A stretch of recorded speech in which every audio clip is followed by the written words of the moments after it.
Sosok Bribka Purnawirawan Seladi merupakan seorang ayah 3 anak yang tinggal di Gadang, Kota Malang, Jawa Timur. Selama menjadi polisi, Seladi rupanya juga mengerjakan profesi lain, yakni memulung. Pekerjaan itu ia lakukan untuk hidup dan juga melunasi utang-utangnya. Kisah inspiratifnya ini viral di media sosial lagi, tepatnya di hari anti korupsi beberapa waktu lalu. Seladi sudah pensiun pada 2017 silam. Sebelumnya ia bertugas di Satlantas Polresta Malang Kota, bagian urusan SIM Kantor Satuan Penyelenggara Administrasi.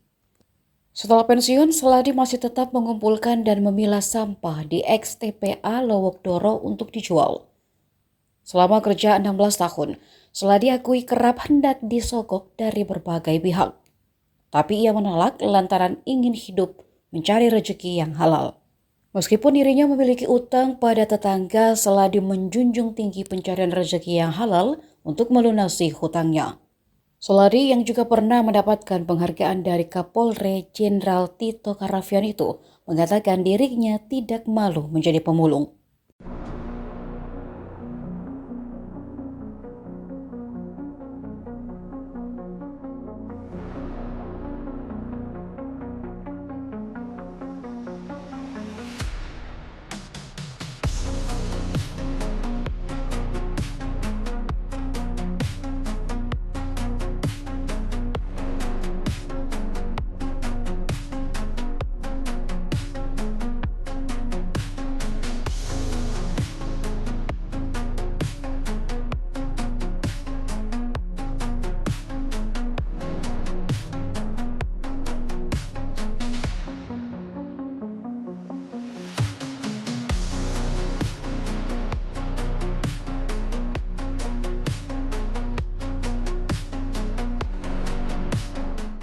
Download Tribun X sekarang, menghadirkan lokal menjadi Indonesia.